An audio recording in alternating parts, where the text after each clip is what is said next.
Olá a todos e a todas, André Mustafa que fala.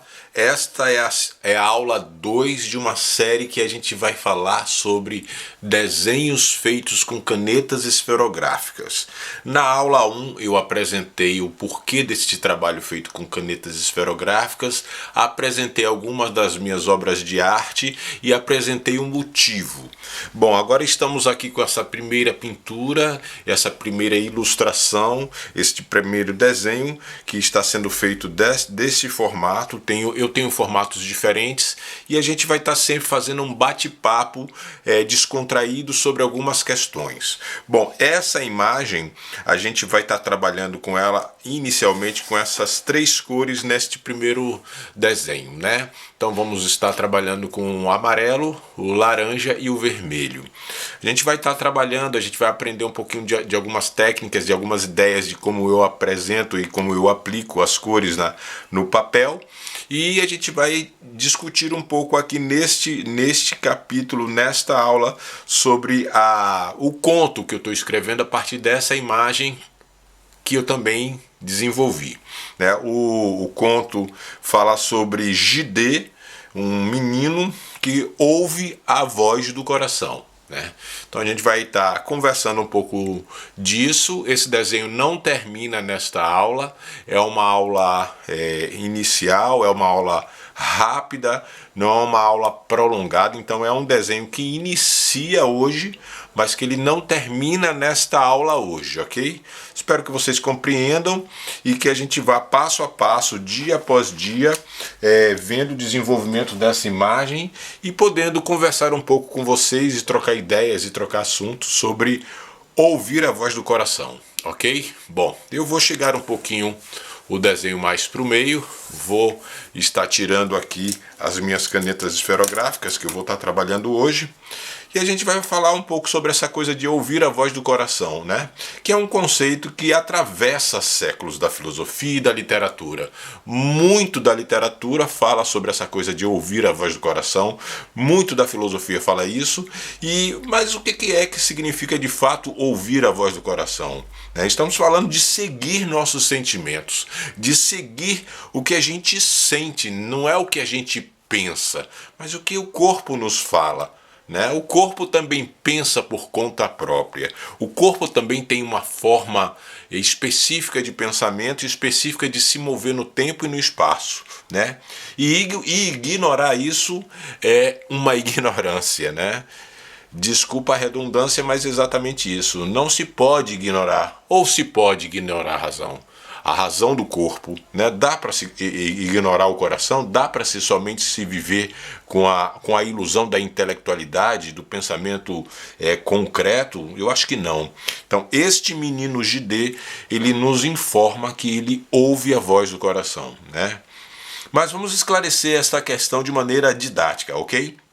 Na filosofia, o coração é frequentemente associado à intuição, a essência mais profunda do ser humano, né?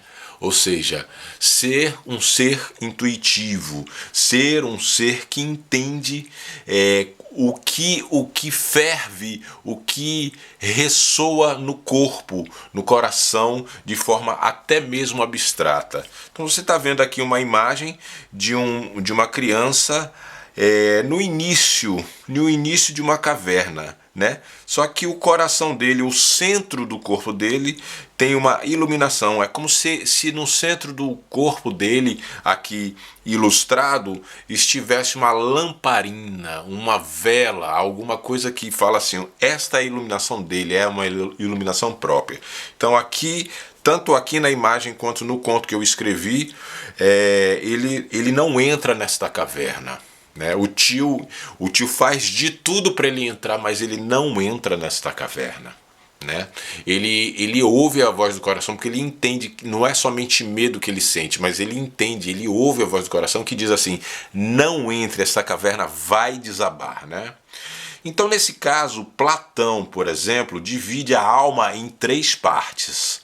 Né? Estamos falando agora de alma, né? A alma racional, irracível e apetitiva. Para ele, o Platão, a sabedoria consiste em equilibrar essas forças, né? sem se deixar dominar pelos impulsos. Já os românticos como Rousseau, ele acreditava que a razão nem sempre nos levava ao melhor caminho, né? E que os sentimentos puros são verdadeiras bússolas da vida. Ó que poético, né?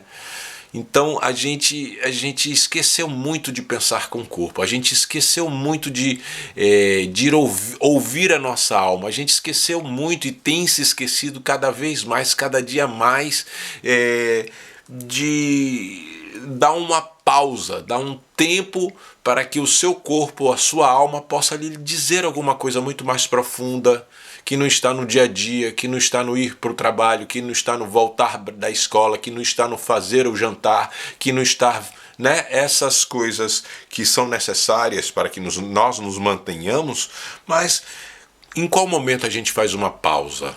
Em qual momento a gente faz uma reflexão profunda da nossa vida?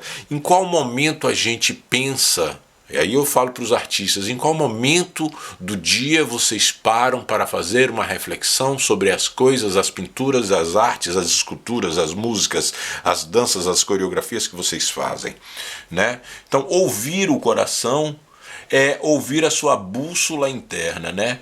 Para onde é que este mar revolto, ou às vezes sem vento, quer te levar ou quer te dizer alguma coisa, né? Ouvir o coração não significa agir impulsivamente, né?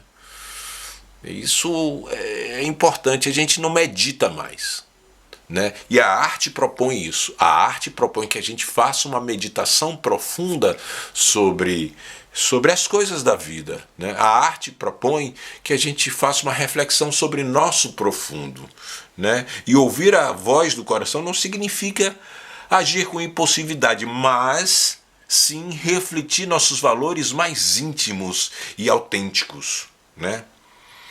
Será que temos valores íntimos e autênticos? Quais são eles, né? Em termos modernos, assim, a gente imagina e associa as ideias de inteligência emocional, conceitos definidos por vários especialistas, que nos ensina a equilibrar emoção, razão nas decisões da vida.